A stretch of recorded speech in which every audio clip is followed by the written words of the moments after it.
अनिल परब. सभापती महोदय, विरोधी पक्षनेते अंबादास दानवे यांना खरं म्हणजे आज सदिच्छा त्यांच्याबद्दलच्या त्यांना सदिच्छा देण्यासाठी त्यांचं कौतुक करण्यासाठीचा हा कार्यक्रम आहे.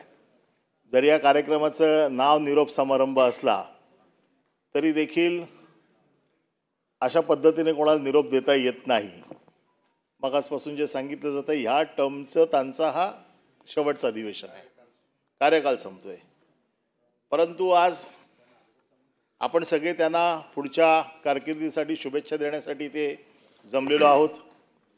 त्यांनी केलेल्या कार्याचा गौरव करण्यासाठी ते जमलेलो आहोत. आणि सगळ्या वक्त्यांनी आत्तापर्यंत त्यांच्या कार्याचा गौरव केला. अंबादास दानवे काय आहेत याच्याबद्दलची सभागृहाच्या माध्यमातून महाराष्ट्राला जी माहिती होती त्याच्यात अजून थोडी माहिती देण्याचं काम आजच्या कार्यक्रमाच्या निमित्ताने होते. अंबादास दानवे यांची कारकीर्द ही संभाजीनगरमधल्या त्यांच्या अगोदरच्या सगळ्या कारकिर्दीचा इथे उल्लेख झाला. परंतु एक कट्टर लढवय्या शिवसैनिक म्हणून आम्हा शिवसैनिकांना ते परिचित आहे. शिवसैनिक कसा असावा ही जी बाळासाहेबांनी जी काय व्याख्या बनवलेली आहे, या व्याख्येमध्ये बसणारा एक शिवसैनिक म्हणून आम्ही त्यांच्याकडे बघतो. ते नगरसेवक झाले, ते उपजिल्हा प्रमुख झाले, ते जिल्हा प्रमुख झाले. शिवसेनेला अभिप्रेत असलेल्या प्रत्येक कामामध्ये त्यांनी बाळासाहेबांना अभिप्रेत असलेलं काम कायम केलेलं आहे. आणि म्हणून मी खास त्यांचं फक्त कौतुक करण्यासाठी उभा आहे की खरं म्हणजे आजचा हा कार्यक्रम त्यांचा गुणगौरव, त्यांच्या सदिच्छा.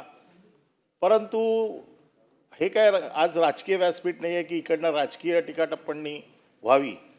परंतु मगाशी जे सांगितलं गेलं की ताट आलं, ताट दूर केलं गेलं. दोन मित्रांनी ठरवलं की आता जे ताट येणार आहे ते आपण अर्ध वाटून घ्यायचं आहे. परंतु ताट जेव्हा भरून आलं तेव्हा ते अख्खं ताट जेव्हा खेचून घेण्याचा प्रयत्न केला तर दुसऱ्या मित्राला साहजिक राग येणारच, कारण आपला अगोदर ठरलेलं आहे ना अर्ध वाटून घ्यायचं आहे. आणि अशा परिस्थितीमध्ये एक सोन्याच्या चमच्याचा उल्लेख वारंवार इकडे झालेला आहे. मी अंबादासचं कौतुक खास एवढ्यासाठी करतो की ज्या सोन्याच्या चमच्यातनं त्याच्या ताटात आलं आणि जे खाऊन तो मोठा झाला त्या घराचे वासे त्यांनी मोजले नाहीत, याबद्दल मी अंबादासचं खास कौतुक करतो. नाही तर अशा अनेक जण आहेत ज्यांनी सोन्याच्या ताटातनं वाढलेलं जेवले, तट्ट फुगले आणि त्याच घराचे वाशे मोजले. न वाशे मोजणारा कार्यकर्ता म्हणून आज अंबादासचा मला अभिमान आहे की एक शिवसैनिक म्हणून बाळासाहेबांना जे अभिप्रेत होतं, कितीही वाईट प्रसंग आला, कितीही संघर्ष करावा लागला तरी आपल्या तत्वाशी तडजोड न करणारा किंवा आपल्या तत्वाशी एकनिष्ठ राहणारा शिवसैनिक बाळासाहेबांनी जो घडवला, जो आज पहिल्या टर्ममध्ये विधान परिषदेचा विरोधी पक्षनेता झाला. विरोधी पक्षनेता म्हणून त्यांची कारकीर्द सगळ्यांनी सांगितली की विरोधी पक्षनेता म्हणून त्यांनी सगळ्यांना विश्वासात घेतलं. आम्ही देखील सुरुवातीला चिंतेत होतो की पहिलीच टर्म आहेत, ह्या विधान परिषदेमध्ये एवढे किचकट नियम वगैरे सगळे येतात, कसे सांभाळतील. परंतु मला सांगायला अभिमान वाटतो की आम्ही फार कमी लोक आहोत, परंतु हे सगळे कमी लोक अंबादास दानवेंच्या पाठीमागे, मग काँग्रेस असेल, राष्ट्रवादी काँग्रेस असेल, शिवसेनेचे जे असतील, सगळे एकजुटीने उभे राहिले आणि अंबादास दानवेंनी सगळ्यांना एकत्र करून यशस्वी विरोधी पक्ष नेता म्हणून त्यांची कारकीर्द गाजवली. आज यशस्वी कारकीर्द जेव्हा वेळेला गाजवली गेली, पुढच्या कार्याची त्यांना चिंता नाहीच आहे. कारण ज्या माणसामध्ये कर्तृत्व असतं त्याला पुढचा विचार कधी करावा लागत नाही. त्याला माहिती आहे की माझ्या कर्तृत्वाने मी सगळं मिळवीन. आणि अंबादास, तुमच्याबद्दल आम्हाला पूर्ण गॅरंटी आहे की तुमच्यामध्ये एवढं कर्तृत्व आहे, तुम्ही एवढे धडाडीचे कार्यकर्ते आहात की जिकडे तुम्ही उभे राहाल तिकडे कुठल्याही पदाची तुम्हाला गरज लागणार नाही आहे. जिकडे तुम्ही उभे राहाल तिकडून तुमची कारकीर्द सुरू होईल किंवा फुलेल. आणि त्यासाठी आम्ही सगळे तुमच्या पाठीशी उभे आहोत.